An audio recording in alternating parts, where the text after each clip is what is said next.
Buenas tardes, mi nombre es Yanelis Rodríguez, estudiante del cuarto año de Derecho, y en esta oportunidad les traigo un punto muy importante relacionado con la materia Derecho Civil Contratos. En esta oportunidad es el contrato de obras. El contrato de obras se encuentra establecido en nuestro Código Civil de Venezuela en su artículo 1630, el cual nos establece que es aquel mediante el cual una persona se obliga a ejecutar un trabajo de orden cualquiera, en razón a una contraprestación o un precio que la otra parte se obliga a satisfacerle. Un sello característico del contrato de obras tenemos que es el objetivo final, el cual está en la ejecución material de esta obra de diversos índoles y categorías. Las partes del contrato son dos.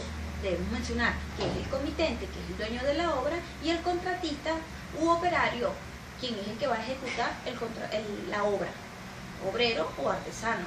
Dentro de las partes del contrato podemos mencionar el precio. El precio son aquellos honorarios, aquellas retribuciones y aquellas compensaciones.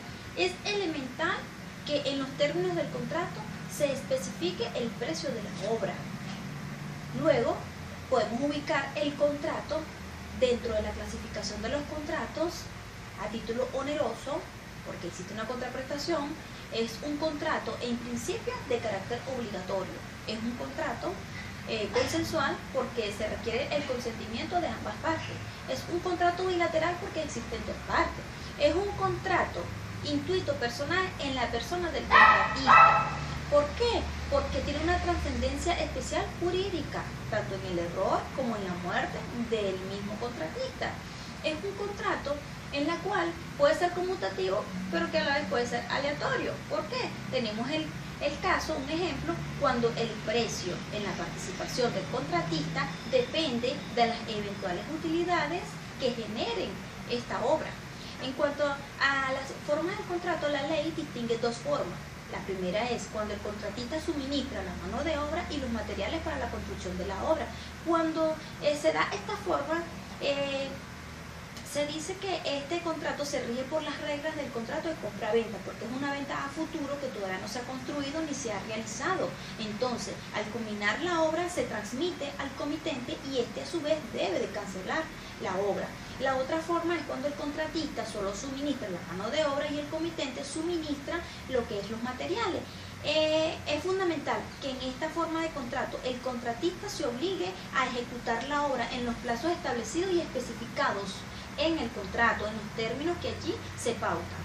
En cuanto a los elementos esenciales en la formación del contrato, tenemos el consentimiento de las partes, tenemos la capacidad de las personas y tenemos el objeto o causa. En cuanto al contrato de obra, a la obra, es importante destacar que existen obras de diferentes, muy variadas, de diferentes índoles, pero debemos de considerar aquellas obras de servicio y aquellas obras de bienes comunes. En las obras de bienes podemos mencionar aquellas obras de construcción, reparación, modificación de bienes muebles e inmuebles. En las obras de servicio podemos mencionar aquellos contratos de adición, contratos de transporte, contratos de representación. En el derecho común la obra debe ser lícita y por lo demás debe ser una obra determinada o determinable. Se debe considerar que las obligaciones del comitente está examinar la obra, aceptar la obra y entregar la obra, pero especialmente está el cancelar la obra. Es esencial.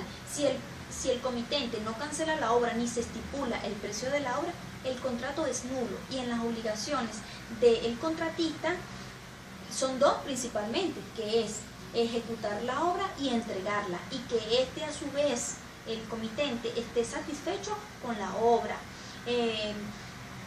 Espero que le haya gustado la exposición. Gracias.